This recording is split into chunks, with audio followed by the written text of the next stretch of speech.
Okay, so I'm in New York City right now. It's Friday. I'm working on my next book. And so far, the titles that I'm thinking about is Finding Purpose While in Your Valley, or Finding Purpose in Your Valleys, Finding Purpose in the Father Factor, Finding Your Purpose, and Finding Purpose in Your Design. Few chapters I'm looking at is like Having Hope, Divine Assignment, Faith, Positive Mentors, Hindsight 2020, Valleys, and the Power of Networking.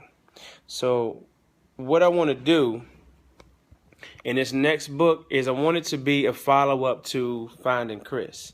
And the follow-up to Finding Chris, man, I want to document the journey that I've been on regarding the not just the success of Finding Chris, but I do want to touch on how everything has grown since Finding Chris was released 3 years ago, might I add, and how the forward movement of it happened. But also, I don't want to just touch on success and it be a book about success. Not at all. This book has to have purpose. Hence the name Purpose being in the book, because there's been a lot of testimonies from people that have told me that my book has moved them. I mean, and I'll tell more detail in the book. But for example, Lynn from my job, where she had to tell her son about his dad, and he thought a different guy was his dad, and it was a black guy. And she went to the whole story of telling him, I think he was 13, and he found his dad on Facebook. They met.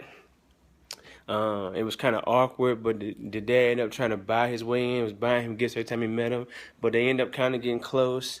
Her son ended up, finally meeting the family, and getting in, starting to drop his guard with the family. And then the dad passed away. I think like got hit by a company truck or something like that, and the family was suing the company, and they want to include his son in the lawsuit.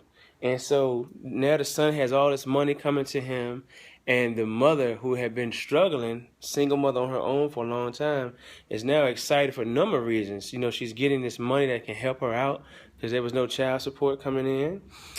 She's excited because the guilt that she had about her son not knowing his dad is now gone.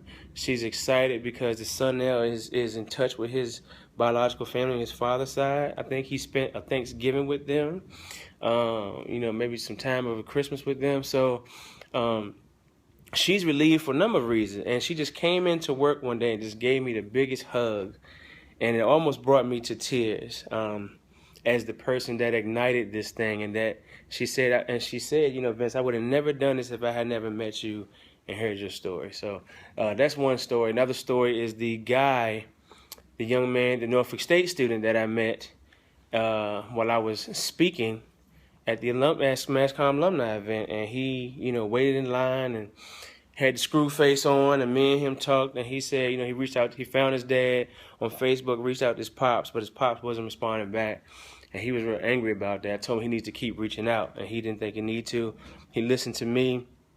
He reached out, and he kept in contact with me, just met via text, kept in contact with me, and hit me up so excited because he's finally meeting up with his pops. And I gave him wanted some advice. I gave him advice, make sure he don't come with no hostility, things like that. And he called me back and said he met his pops, and it changed his world. And he said he'll never forget me because of that.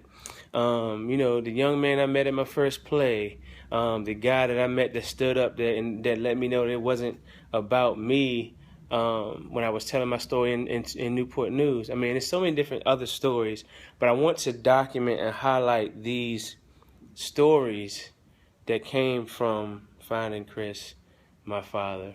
And there's plenty more, but this is the start now. So, Vincent, you need to decide on a title, and I'm really starting to dig.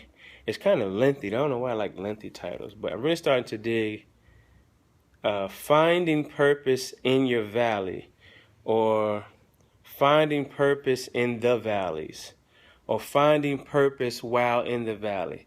So finding purpose while in the valley. What's that? One, finding purpose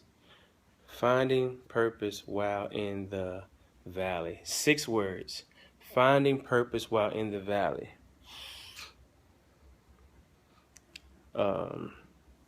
Let me see. Finding purpose in your valleys. That's kind of dope too. Finding purpose in your valleys is kind of hard. Finding purpose in your design. I want to talk about the design too. Like, we are designed to do certain things. And once you have your mind wrapped around the fact that you have a design by God, you appreciate the valley more. You appreciate the process more. So I'm going to work on that title, but we're going to knock this book out because I need a dope follow-up to Finding Chris. So, about to head to BK, baby. See y'all soon.